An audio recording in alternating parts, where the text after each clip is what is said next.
Shalom, selamat pagi saudara-saudari yang terkasih. Bacaan Alkitab pada hari ini terdapat pada Yohanes 18 ayat 33 sampai 38 dan dari Ibrani 6 ayat 9 sampai 20. Ayat nats pagi hari ini terdapat pada Yeremia 50 ayat 5. Mereka akan bertanya tentang jalan ke Sion dan menghadap ke sana sambil berkata, "Mari kita bergabung dengan Tuhan dalam perjanjian kekal yang tidak akan dilupakan."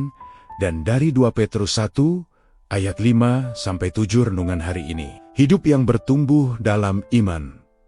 Saudara-saudari yang dikasihi Tuhan, semua yang hidup pasti bertumbuh. Pohon kecil yang terus dirawat akan semakin kuat akarnya, batangnya makin besar, dan akhirnya menghasilkan buah. Begitu juga dengan kehidupan rohani kita. Iman kepada Tuhan tidak seharusnya berhenti hanya pada saat kita berkata, "Saya percaya kepada Yesus." Tuhan ingin iman kita terus bertumbuh setiap hari.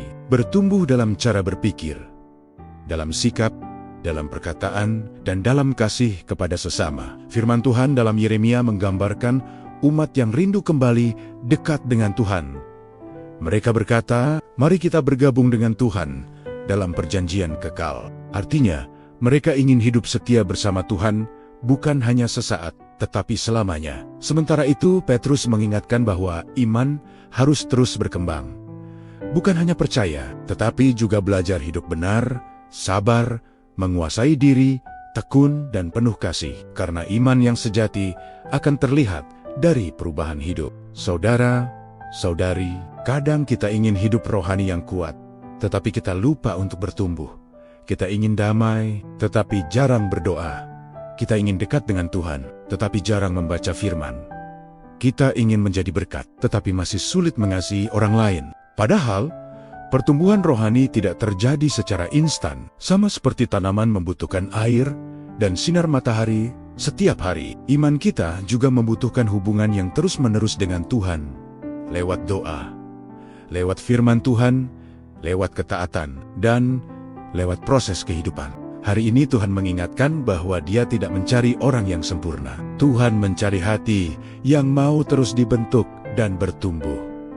Mungkin hari ini kita masih lemah, masih mudah marah, masih sering kecewa, atau masih jatuh dalam kesalahan yang sama. Jangan menyerah. Tetap berjalan bersama Tuhan, karena orang yang terus tinggal di dalam Tuhan akan perlahan diubahkan menjadi pribadi yang semakin dewasa dan penuh kasih. Dan saat iman kita bertumbuh, hidup kita akan menjadi berkat bagi banyak orang. Mari kita berdoa. Tuhan, ajari kami untuk terus bertumbuh dalam iman setiap hari. Bentuk hati kami supaya semakin sabar, penuh kasih, dan hidup sesuai kehendak-Mu. Tolong kami agar tetap setia berjalan bersama-Mu sampai akhir hidup kami. Di dalam nama Tuhan Yesus, kami berdoa. Amin. Bagikan juga renungan ini kepada sahabat, keluarga, dan orang-orang terkasih, agar mereka juga mendapatkan penguatan dan pengharapan dari firman Tuhan. Tuhan memberkati kita semua.